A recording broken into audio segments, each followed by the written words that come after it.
Kenapa harus sholat? Ini poin pokoknya. Mengapa sih umat Islam itu cukup hanya misalnya dengan bersyahadat saja dipandang sudah berislam, lalu berbuat baik? Kenapa mesti ada sholat? Kenapa bahkan yang pokok sampai 5 waktunya? Dan jumlah rakaatnya pun diatur sedemikian rupa, sampai teknisnya pun dijelaskan dengan rinci. Saking rincinya, bila ada yang menyimpang dari rincian itu, maka dianggap sholatnya tidak sah dan mesti diulang. Shallu kama ra'aitumuni usolli, solatlah kalian seperti kalian persis melihat aku menunaikan solat. Dan dalam solat inilah kemudian ada sanad yang tersambung secara ketat sampai-sampai dalam hadis Muslim nomor hadis 397. Demikian di Al-Bukhari juga diabadikan di nomor hadis 757 oleh sahabat Abu Hurairah. Sanadnya tersambung kepada Khalad bin Rafi Az-Zuraiqi, seorang yang solat di samping Nabi tapi bermasalah solatnya. Lalu Nabi meminta beliau untuk mengulangi sholatnya. Sampai 3 kali peristiwa itu, hingga beliau berkata, Ya Rasulullah, au kama qala, alimni ma uhsinu ghairah. Ya Rasulullah, tolong ajarkan kepada aku, karena aku tak punya pengetahuan lebih dibandingkan dari apa yang telah aku kerjakan. Nah, dari dasar ini, melahirkan satu pertanyaan kritis, ya, dan juga perlu argumentasi yang kuat secara syariah, mengapa kita menunaikan ibadah sholat. Itulah sebabnya kenapa sholat yang pokok dilakukan 5 waktu dalam sehari untuk mewujudkan 5 hal ini dalam kehidupan, dan satu-satunya ibadah yang mengumpulkan 5 aspek ini dalam prakteknya hanya sholat. Hanya sholat. Oke, mari kita detilkan, kita rinci, dan di sini kita akan mulai kajian kita. Yang tadi mukaddimah ya. Baik, kita punya 30 menit. Wah, padat sekali. Bismillahirrahmanirrahim. 1. Salat adalah perwujudan iman seorang hamba. Karena itulah kalimat salat pertama kali disebutkan dalam Al-Quran, itu letaknya setelah kalimat iman. Al-Baqarah ayat 3. Alladzina yu'minuna bil ghaibi wa yuqimunas shalah. Orang-orang yang telah menyatakan beriman dan konsisten menjaga imannya. Beda alladzina amanu dengan yu'minun. Amanu telah beriman. Tapi kalau dia komitmen dan konsisten terus menjaga imannya sampai saat dia berpulang pada Tuhannya, maka berubah nanti bentuknya kalau di bahasa Arab jadi mudhari'. Kalau di bahasa Inggris kan tuh punya 3 arti. Present, continuous, and future. Jadi kalaupun sekarang terus berlangsung sampai masa depan pun saya tetap akan beriman. Nah, pembuktian untuk menjaga iman itu pembuktian utamanya pada sholat. Itulah sebabnya satu-satunya amal ibadah dari rukun Islam yang 5 itu, ya, satu-satunya amal ibadah yang disebut iman dalam Al-Quran hanya sholat. Teman-teman boleh buka Quran surah kedua Al-Baqarah di ayat 143. Ya, di pertengahan ke ujung ayatnya. Saya percepat. Wa ma kana Allahu liyudhi'a imanakum. Dan Allah nggak akan pernah menyia-nyiakan sholat seseorang yang dikerjakan karena imannya. Ayat ini turun, ketika ada terjadi pergantian arah kiblat. Dari yang tadinya semula ke Masjidil Aqsa, lalu berputar 180 derajat, beralih ke Masjidil Haram. Nabi sedang berada di luar Madinah. Madinah tempo dulu, wilayahnya nggak seluas cakupan sekarang. Oke, kalau diilustrasikan, area sekitaran Masjid Nabawi sekarang itulah Madinah lah. Di luar itu sudah di luarnya. Nah, Nabi sedang sholat, riwayatnya banyak menyebutkan, ada yang mengatakan zuhur, ada asar, ada maghrib. Di pertengahan itu turunlah Al-Baqarah ayat 144. Qad nara taqalluba wajhika fis sama' falanuwalliyannaka qiblatan tardaha fawalli wajhaka syatral masjidil haram. Maka berputarlah dengan turunnya ayat ini 180 derajat menghadap ke arah Masjid Al-Haram. Problemnya adalah ketika Nabi dan pengiring beliau kembali ke Madinah, area Masjid Nabawi, kan nggak semua masyarakat ikut. Maka virallah informasi itu bahwa kiblat telah beralih ke kiblat awal, yaitu Ka'bah Al-Musyarrafah. Maka penduduk panik pada saat itu. Status sholat kami yang tadi dikerjakan bagaimana? Karena sedang nggak bisa diulang, sudah pindah waktu. Maka turunlah kemudian firman Allah yang Al-Baqarah 143 itu, wa ma kana Allahu liyudhi'a imanakum. Karena engkau mengerjakan sholat itu dengan imanmu, maka Allah nggak menyia-nyiakan imanmu itu. Maksudnya apa? Walaupun arah kiblatnya tidak tahu mengarah kepada sisi yang belum berubah, tetap dihitung pahalanya sempurna karena imannya. Gitu. Nah, ini nanti yang menjadi landasan turunnya Al-Baqarah ayat 115. Walillahil masyriq wal maghrib fa aynama tuwallu fathamma wajhullah. Kalau Anda sedang tugas nanti di lapangan, lalu sulit menemukan arah kiblat. Aplikasi susah karena sinyal nggak masuk misalnya. Oke, kemudian juga matahari agak remang-remang sehingga sulit untuk terlihat patokannya. Maka dengan keyakinan, dengan iman itu, menghadaplah ke arah yang kita yakini, maka berlakulah Al-Baqarah 115. Di saat itu diterima amal ibadah kita sama dengan yang menghadap kiblat dengan dasar imannya. Oke, nah pengertian terbaliknya, mafhum mukhalafahnya, maka Nabi mengatakan, al-farqu bainal mu'min wal kafir tarkus shalah. Beda antara orang yang beriman dengan yang belum beriman adalah pada sholatnya. Jadi kalau ada orang mengatakan sudah beriman dan tidak menunaikan sholat, ini artinya keimanannya belum diakui sepenuhnya oleh Allah Subhanahu wa Ta'ala. Jelas ya? Halo, kenapa sedih begini? Maaf, saya terlalu cepat nggak? Enggak ya? Baik. Jadi dalam poin ini penting pembedanya di sholat. Itulah sebabnya kenapa dari kecil kan, usia sekian, dari mulai 3 ke arah 7 tahun contohkan. Ya, orang tuanya sholat bentangkan sejadah. Kalau bisa, kalau anak sudah mulai suka tuh kasih model sejadah yang anak-anak sukai bentuknya. Ya, dulu ada anak saya senang model mobilan, saya tidak sebutkan supaya tidak endorse gitu ya. Dikasih sejadah dengan pola itu, dia senang tuh ikutin. Kita nggak minta sholat, dia datang sendiri.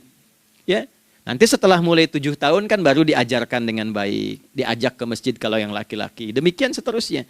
Ya, mengapa dari awal dituntun seperti itu? Untuk memberikan sebuah penguat bahwa penjagaan iman dimulai dari sejak dini.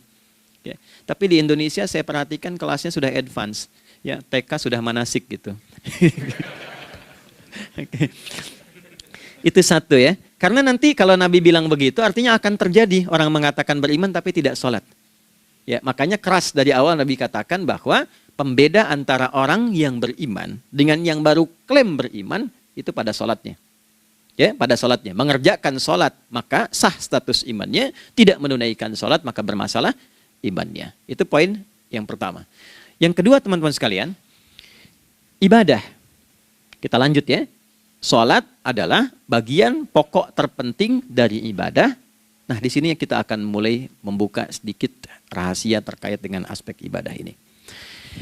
Teman-teman sekalian, ternyata sholat ini ketika oleh Allah diturunkan dalam Al-Quran, dalam konteks penunaian ibadah, bukan berarti hanya mengkoneksikan atau mengkorelasikan hubungannya dengan iman saja, bukan. Karena saya beriman, saya buktikan ibadah nyembah Allah lewat sholat. Dalilnya Quran surah ke-20 ayat 14. Innani anallah la ilaha illa ana. Aku tegaskan akulah Allah, nggak ada Tuhan yang layak dipertuhankan dan disembah kecuali saya. Fa'budni, kalau Anda telah menyatakan beriman padaku, buktikan keberimananmu dengan menyembah saya dalam ibadah. Bentuknya bagaimana ya Allah? Teruskan ayatnya. Wa aqimis sholata. Tunaikan sholat sebagai bukti ibadah. Itu li dzikri, sebagai zikir kepadaku. Jadi korelasi antara ibadah dengan iman, sudah kita sebutkan dalilnya. Sekarang ibadahnya tersendiri ketika ditunaikan, apa manfaat dari ibadah itu? Mengapa mesti ada 5 waktu? Dan apa turunan manfaatnya dalam kehidupan kita? Kalau kita mengerjakan itu, dampaknya kepada kehidupan kita apa? Nah, inilah indahnya di dalam Islam, dijelaskan dalilnya, diberikan contohnya, diberikan alasannya, dan yang paling indah, diberikan penjelasan dengan detail tentang manfaat-manfaatnya. Ini tidak ditemukan di dalam konsep keyakinan manapun. Kalau teman-teman boleh mau riset silahkan. Ada nggak satu keyakinan agama tertentu yang dari ibadahnya itu diatur? Cara memulainya, bacaannya, detailnya, manfaatnya, waktunya, sampai dengan hasilnya, sampai kiamatnya. Ini menunjukkan bukan karya manusia. Bukan karya manusia. Kalau karya manusia setiap orang bisa buat itu. Ya, ketika ini menunjukkan bukan karya manusia, maka pertanyaannya dengan cara apa lagi Allah memberikan pembuktian pada kita bahwa Ia Tuhan yang hak yang harus kita sembah. Nah, kalau sudah paham, mari kita rincikan turunan tentang sholat ini. Kita mulai satu-satu teman-teman sekalian dari waktu sholat. Alhamdulillah. Seperti kita ketahui waktu sholat ada 5. Tapi yang sering kita dapati dari yang 5 ini tidak semua orang mengetahui tentang makna dari nama dan pembagian di waktu ini. Yuk kita mulai rincikan. Sholat yang pertama namanya apa? Gak usah khawatir, menang gak dapat hadiah kalau benar. Salah juga keterlaluan. Oke, 1 subuh. Dia satu-satunya nama sholat yang punya 2 nama ya. Subuh dan fajar. Oke, Pak Fajar, Pak waktu sholat. 2 zuhur. 3 asar. 4 maghrib. 5 isya. Oke, rumus hitungannya 24 434 ya. Rumus bilangannya 24 434. Kalau mau tanya nomor koneksi dengan Allah 24 434, 2 subuh, 4 zuhur, 4 asar, 3 maghrib, 4 isya. Oke, pertanyaannya, apa artinya nama itu? Selama ini jangan-jangan kita hanya tahu namanya tapi tidak memahami maknanya. Itu poinnya. Oke, sekarang mari kita mulai. Izin saya tidak punya kemampuan untuk menuliskan ya, karena memang saat ini terbatas, tapi kalau diperkenankan bisa kita coba uraikan sedikit. Baik. Ya, bismillah, jazakallah khair. Mohon fokus baik-baik karena waktunya tinggal 21 menit lagi. Izin saya pastikan dulu ya supaya terlihat dengan baik. Ibu kelihatan di sana? Bagus. Saya kira tuh hanya di Sumbawa Barat. Ternyata di Pertagas pun perempuan-perempuannya imannya luar biasa. Maksudnya belum saya tulis sudah kelihatan. Imannya luar biasa. Oke, kita mulai dari yang pertama ya, 5 waktu sholat. Kita mulai dari 1 dulu, subuh, teman-teman saya turunkan dulu ya. Izinkan saya tulis pakai bahasa Arab dulu supaya gampang. 1, dia punya 2 nama, yang ke Arab ya. Kalau yang gini angka Hindi. Anda yang di admin di komputer pasti tahu. Ada Fajr. Kata subuh ditemukan di Al-Quran surah ke-81 At-Takwir ayat 18. Kalau keliru tolong diingatkan. Was-subhi idza tanaffas. Quran surah 81 ayat 18. Ya. Nggak usah di ilmu utak-atik ya. Oh ini kenapa 81 kalau dibalik 18? Itu cocok logi. Abaikan aja itu. Ya. Fajar agak banyak di Quran terkait dengan nama sholatnya ada di Quran surah ke-17 di ayat 78. Aqimis salata liduluki syamsi ila ghasaqil laili wa qur'anal fajr. Inna qur'anal fajri kana masyhuda. Yuk kita mulai ke maknanya dulu. Ingat rumusnya ya. Rumusnya ini selalu begini rumusnya. Aqidah selalu punya korelasi dengan ibadah. Ibadah selalu punya korelasi dengan muamalah, interaksi harian kita. Muamalah hiasannya adalah akhlak. Barulah kemudian di sini muncul inovasi dalam kehidupan, hal yang baru. Hidup ya, yang mengacu pada 2 kebahagiaan yaitu dunia dan akhirat. Ya, konsepsi ini nanti ditemukan di Quran surah ke-2 Al-Baqarah ayat 201 dan menjadi doa paling favorit umat Islam Indonesia saat ini. Rabbana atina fid dunya fil akhirati. Oke, ya cukup. Subuh. Ini rumus dasarnya. Dari akidah, kita beriman, pembuktian imannya lewat ibadah sholat. Apa hubungan sholat dengan aktivitas harian kita? Subuh asalnya terkorelasi dengan kata asbah. Oke? Asbah itu asalnya sesuatu yang sudah siap dengan rencana yang matang. Baik, orang Arab tuh kalau bertanya begini, kaifa asbahta ya akhi? Kaifa asbahti ya ukhti? Bagaimana kabarmu di pagi ini? Itu bukan hanya nanya kabar kesehatan. Beda dengan kaifa haluk, beda. Ya, itu bertanya bagaimana kabarmu hari ini, aktivitasmu bagaimana? Lancar, sudah siap, planning bagus dan sebagainya. Ya, itulah sebabnya ketika Allah bersumpah dengan awal waktu, penandanya adalah planning kegiatan. Ya, was-subhi dan aku bersumpah. demi waktu subuh, awal mula untuk berkegiatan, idza tanafas, apabila sudah mulai bergerak, bersamaan dengan nafas yang keluar itu, maka sudah jelas rencana yang dibuat. Ya, jangankan kita, semua alam itu, semesta itu seluruhnya bukan hanya bertasbih, tapi beraktivitas dalam tasbihnya. Di waktu subuh, matahari sudah mulai bersinar kan? Ya, dan sinarnya mengambil manfaat loh, mengandung nilai manfaat, memecah keheningan malam dan menghilangkan kegelapannya. Gelap mulai hilang, datang kemudian sinar yang memberikan kita bimbingan untuk beraktivitas. Tumbuhan dimulai waktu itu sudah mengeluarkan oksigen, menyerap karbon dioksida. Saya waktu di Utrecht, di Delft di Belanda, ya, saya coba ingin membuktikan. Kan adzan nggak terdengar keluar ya. Jadi sebelum waktu subuh itu saya keluar, kebetulan flatnya waktu itu dekat area hutan yang agak rimbun, enak gitu, udaranya bagus. Itu sebelum subuh terasa karbon dioksida. Walaupun cuma beda hampir 1 menit. Tapi begitu masuk waktu subuh, keluar kesegaran yang luar biasa. Oksigen yang keluar.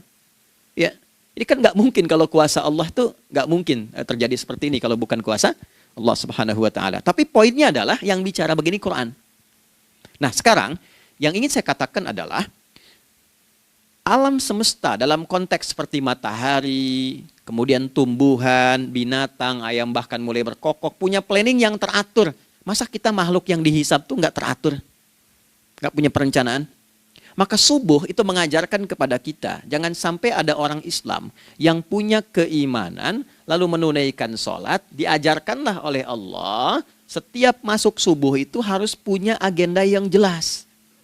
Planning yang terukur. Jangan terjadi mengaku muslim, beriman, tapi nggak jelas perencanaan hidupnya. Jam 7 mau di mana? Jam 8 kerjakan apa? Anda dari sini ketemu 7 ke 4, atau setengah 8 ke setengah 5, 8 jam kerja.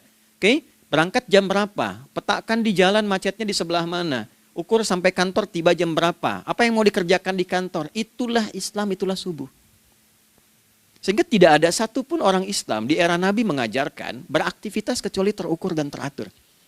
Bahkan Nabi memulai itu evaluasinya di malam hari. Sehingga turun di antara surah Al-Insyirah itu ada ayat yang tegas mengatakan di ujungnya, فَإِذَا فَرَغْتَ فَانْصَبْ. Evaluasi yang telah berlalu di malam hari.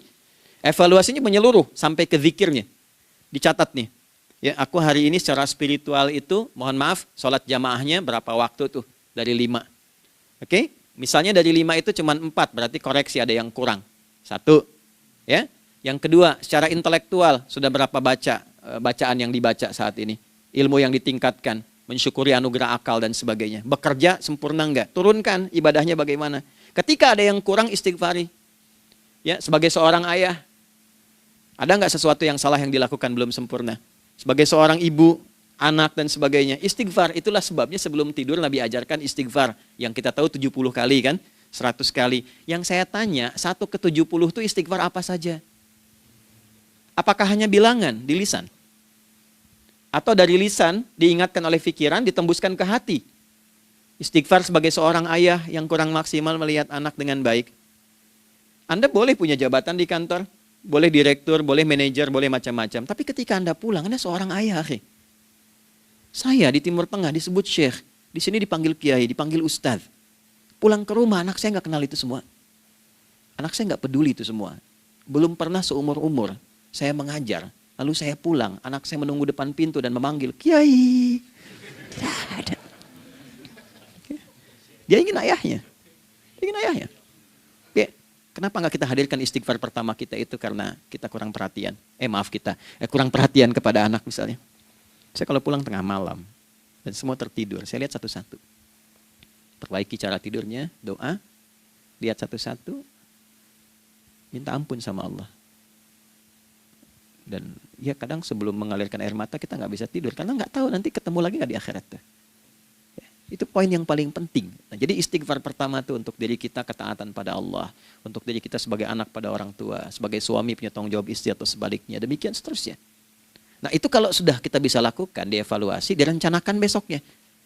Fa'idha faraghta fansab. Direncanakan lagi yang berikutnya. Besok mau ngapain, tulis malam. Kalau kita biasakan begitu tidurnya enak. Karena nggak ada beban, damai hidupnya. Dengan teman damai kalau ada perselisihan sebelum tidur. Ya.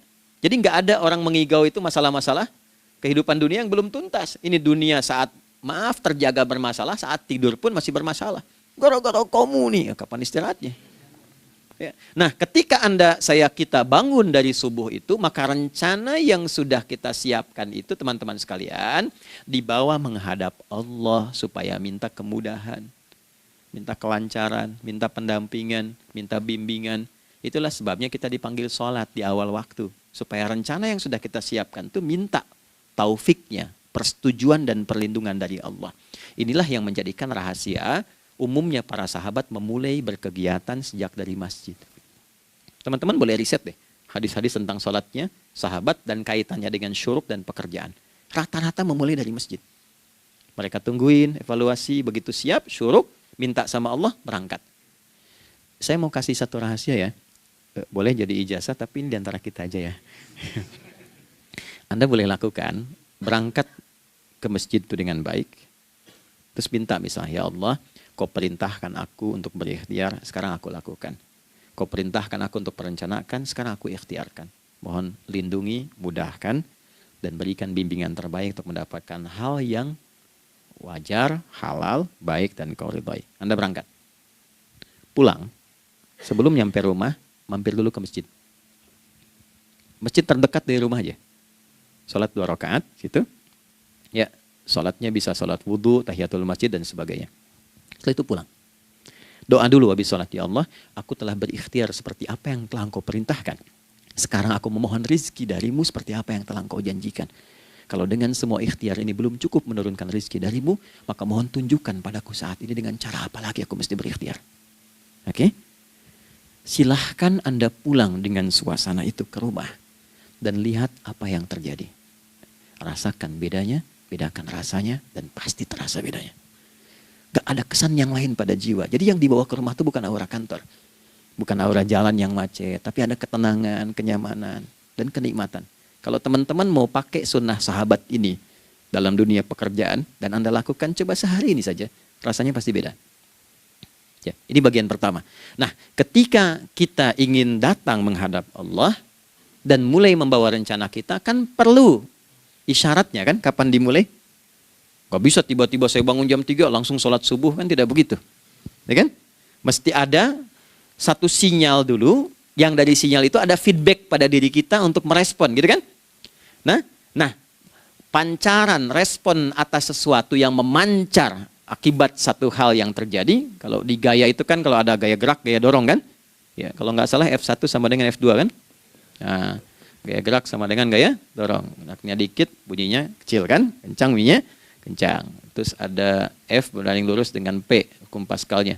Gaya berbanding lurus dengan tekanan, kan? Semakin banyak gaya semakin tertekan. Nah, respon yang muncul ketika ada satu misalnya gaya, tapi responnya sifatnya materi sifatnya. Ya, misal kalau Anda mau mengebor air, kan? Kemudian keluar terpancar tuh dari bawah itu keluar misalnya air. Nah, itu namanya infajar. Infajar. Dalilnya Quran surah kedua ayat 60. Wa idzistasqa Musa liqaumihi faqulna idrib bi'asakal hajar fanfajarat min husnata asyrata aina. Nabi Musa kata Allah itu kaummu 12 suku minta mata air. Dan enggak tanggung, setiap sukunya minta satu, katanya supaya enggak rebutan. Maka Allah firmankan, pukulkan tongkatmu yang kayu. Lihat diksinya detil sekali. Pukulkan tongkatmu yang kayu ke batu itu, maka batu itu akan terbelah dan mengeluarkan pancaran 12 mata air. Ya, tongkat kayu dipukulkan ke batu, batunya yang hancur. Karena Musa seorang nabi, gitu kan? Anda punya tongkat emas, pukulkan ke batu, maka keluar 12 air mata. Gitu ya. Nah ini, infajar. Kalau respon yang keluar itu respon buruk. Misal dalam nafsu, kan suka ada trigger ya yang memancing respon, terus nafsu keluar kan? Ya, apa saja itu? Lihat gambar yang nggak bagus, nafsu keluar, kan? Lihat sendal bagus, nafsu keluar, macam-macam ya. Nah itu fujur namanya, fujur. Hurufnya masih sama, cuma bentuknya berbeda. Fa, jimnya masih ada waw, ada ra-nya, fujur. Quran surah 91 di ayat 7-10. Wa nafsi wa ma sawwaha fa alhamaha fujuraha wa taqwaha. Fujur tembus ke nafas, nafas memerintahkan yang buruk disebut su. Nafas ketemu su jadi nafsu. Makanya nama lain fujur itu nafsu. Dalilnya Quran surah 12 ayat 53. Wa ma ubarri'u nafsi innan nafsa la'ammaratun bisu. Ya, la'ammaratun bisu'i illa ma rahimah rabbi. Oke, nafas ketemu su. Teruskan.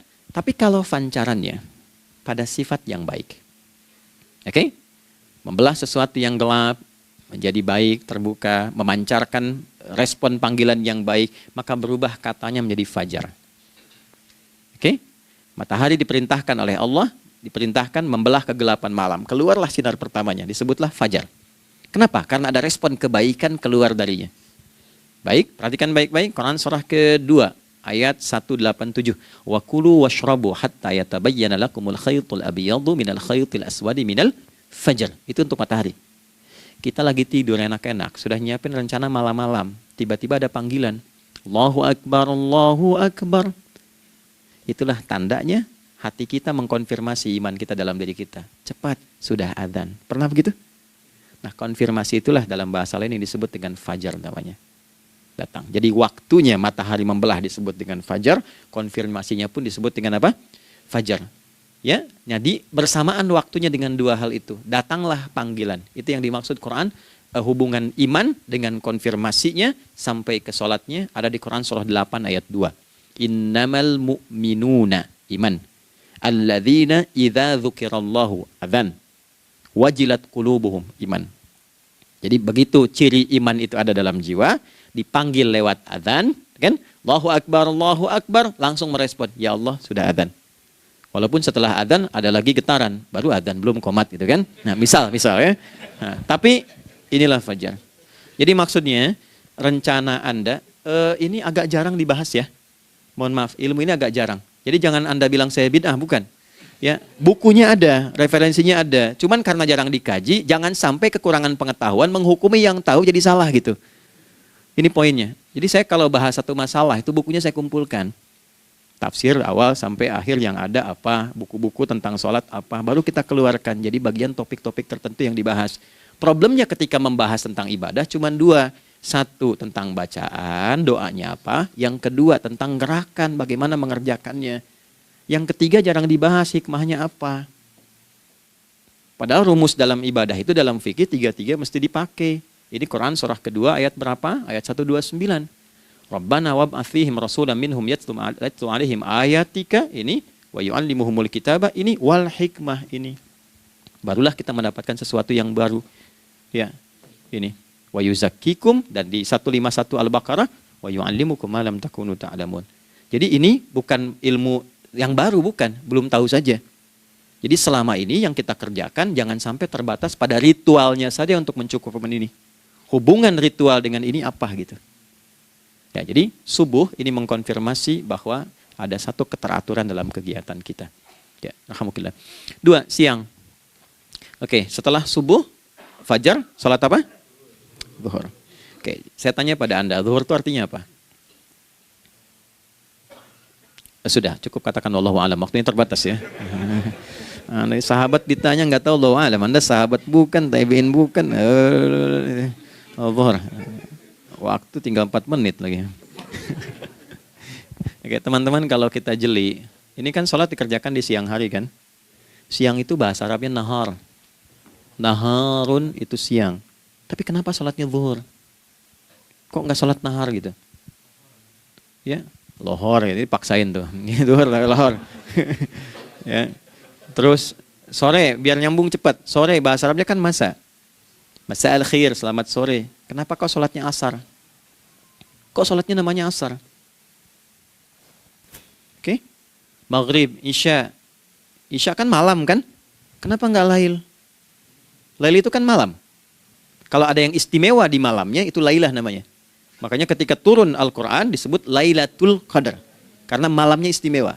Beda, lail dengan lailah itu beda. Lail itu waktu malam, lailah ada yang istimewa di malam itu. Ya, jamaknya lail, layali, lela, lili, lala, itu malam. Ibu lili, ibu malam-malam. Ya. Zuhur artinya jelas, terang. Ada idhar, dibaca dengan jelas terang, nggak boleh dengung. Man amana, itu kan? Ya, min husni harus jelas. Ya, ada a jelas. Zuhur kenapa disebut zuhur? Untuk evaluasi kegiatan kita dari setengah hari. Sudah jelas belum hasilnya? Ya, Anda punya rencana di sini, evaluasi di siang. Jelas gak hasilnya? Pekerjaan Anda yang sekarang diamanahkan dari pagi jam 7 sampai sekarang, evaluasi dulu. Dicek, jangan cuma ditinggalkan. Oke, saya sedang kerjain, tinggalin dulu sholat. Bukan begitu. Ketika akan sholat, Anda cek dulu. Dari ke siang itu tengah hari, bagaimana hasilnya? Ada yang perlu disempurnakan gak? Ya, ketika ide-idenya mulai mentok, ada yang belum selesai, datang dulu sholat, tenang lagi. Saat tenang itulah dirumuskan kembali pelan-pelan. Kan lumayan dari jam 12 sampai jam 1. Diisi dengan baik, dilihat. Itu baru dunia ini. Kan kita ngejar ini juga. Karena nanti ayat 200-nya, ada yang cuma ngejar ini. Wa minan nasi may yaqulu rabbana atina fid dunya. Bukan, kalau nggak hafal diam aja. Wa minan nasi may yaqulu rabbana atina fid dunya wa ma lahu fil akhirati min khalaq.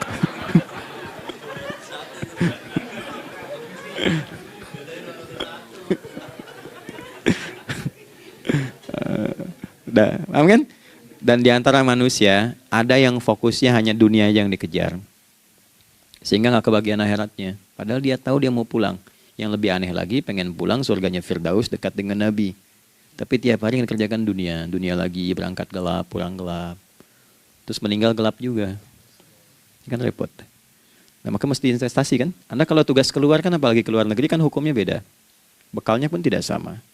Anda tugas ke Amerika, mata uangnya sudah beda. Hukumnya sudah beda. Terus pengen pindah ke alam barzah, pengen hukumnya sama dengan dunia, mustahil. Ya, makanya dimensinya beda, keadaannya tidak sama. Baju yang dipakai kan beda. Barang-barangnya nggak sama. Makanya disebut telah meninggal dunia, meninggalkan semua yang melekat pada dunia. Pindah ke alam lain, persiapan menuju titik akhir yang tidak ada ujungnya lagi. Nggak ada pembuka lagi. Jadi sudah ujung begini, nggak ada ruang lagi yang lain. Itu akhirat namanya.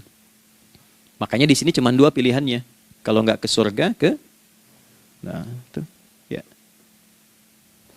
Apa investasi yang ada di sini? Maka siang itu dicek dulu. Pekerjaan jadi ibadah nggak? Tadi niatin ibadah nggak waktu berangkat dari rumah? Kan? Waktu ngetik, waktu ngerjain di kantor, jadi ibadah nggak? Kalau ibadah, Anda nggak mungkin berbuat kriminal. Anda nggak mungkin berbuat maksiat. Nggak mungkin nipu, nggak mungkin nyogok. Nggak mungkin korupsi. Kan lagi ibadah. Nggak mungkin curang. Kan lagi ibadah. Anta budallaha ka'annaka tarah. Anda itu mengerjakan segala hal sebagai ibadah, merasa diawasi Allah. Fa in lam takun tarah fa innahu yarak. Kalaupun Anda merasa nggak melihatnya, Anda yakin Anda dilihat. Itulah kerja pakai iman, maka ini di bawah akidahnya. Jangan ditinggalkan. Nah, inilah yang selama ini kita butuhkan. Ya. Inilah yang melahirkan nilai etik, makanya ada yang dalam jiwa. Takwa itu kan dalam jiwa, melahirkan etos. Etos mendorong kepada logos, logos melahirkan patos, kepantasan dalam bekerja. Jadi Anda sekuat apapun ilmunya, kalau nggak punya etos, itu rusak. Jadi tidak cukup akal sehat. Jiwa yang sehat itu lebih penting. Banyak orang akalnya, saya ingat, akal itu tidak memberikan perintah. Dia hanya merumuskan satu instruksi dalam jiwa supaya mudah dilakukan dan dieksekusi oleh fisik. Jadi akal yang sehat itu seberapa pandai ilmunya, seberapa cepat mengeksekusi perbuatan. Tapi kalau yang dieksekusi itu dari perintah nafsunya, masalah. Habis saja waktunya tuh. Ya. Ini gimana ini? Tolong jawab loh. Nah, teman-teman karena sudah habis waktu jam 1, kita baru zuhur ini. Nah, yang paling menarik itu, gini, yang paling menarik. Kalau ada orang belum sadar sampai zuhur tentang akibat kehidupan ini, maka muncullah asar. Apa asar itu? Kenapa mesti disebut dengan asar? Dan apa manfaat istimewanya asar kepada jiwa kita? Itu di kesempatan lain kita akan bahas. Teman-teman, waktunya sudah habis. Ya, saya menghargai Anda, kan tidak boleh juga saya ngajarkan tapi mengambil yang sesuatu yang tidak tepat ya. Kita buktikan keimanan kita dengan mengerjakan amanah pekerjaan di tempatnya dengan baik, waktu digunakan dengan baik. Kita saling mendoakan supaya semua kita dijaga oleh Allah Subhanahu wa taala. Maafkan saya, lain kesempatan kita berjumpa kembali untuk melanjutkan apa yang telah kita bahas hari ini. Mari kita berdoa, semoga doa kita diterima oleh Allah Subhanahu wa taala. اللهم تقبل منا إنك أنت السميع العليم وتب علينا إنك أنت التواب الرحيم نحمدك كما علمتنا أن نحمدك ونشكرك شكرا كما علمتنا أن نشكرك أنت المقدم وأنت المؤخر بيدك الخير إنك على كل شيء قدير. Ya Allah, kami memujimu seperti Engkau mengajarkan kami untuk memuji dan bersyukur atas segala nikmat-Mu seperti Engkau bimbing kami untuk mensyukuri segala nikmat-Mu. Allahumma salli wa sallim wa barik ala habibikal karim rasulikal mustafa al-amin sayyidina Muhammadin wa ala alihi wa sahbihi ajma'in. Ya Allah, anugerahkan kami kemampuan untuk terus bersalawat pada Rasulullah, sehingga dengan itu kami mendapatkan kemampuan yang baik untuk meneladani kemuliaan beliau dalam beraktivitas kehidupan. Rabbana la tada' lana fi maqamina hadza dzamban illa ghafartah. Ya Allah, jika ada pendosa hadir di ruangan ini atau terhubung dalam kajian ini, maka jangan biarkan ya Allah ia meninggalkan tempat ini dan kajian ini kecuali Engkau telah ampuni seluruh dosa-dosanya. Wala hamman illa farajtah. Ya Allah, jika ada satu di antara kami yang menghadiri kajian ini membawa kegelisahan, maka mohon tenangkan keadaan hatinya. Wala asiran illa yassartah. Jika ada yang sedang diliputi oleh kesulitan, maka mudahkan, ringankan dan hilangkan seluruh kesulitannya. Wala maridan illa syafaitah. Dan bila ada di antara kami yang diuji dengan penyakit, maka mohon angkat dan sembuhkan penyakitnya. Rabbana atina fid dunya hasanah wa fil akhirati hasanah wa qina adzabannar. Wa sallallahu ala sayyidina Muhammad wa ala alihi wa sahbihi ajma'in. Wa akhiru da'wana subhanakallahumma rabbana wa bihamdika nashhadu an la ilaha illa anta nastaghfiruka wa natubu ilaik. Walhamdulillahi rabbil alamin. Nasrun minallah fathun qarib wa basyiril mu'minin. Terima kasih untuk semuanya. Mohon maaf kami langsung pamit. Assalamualaikum warahmatullahi wabarakatuh.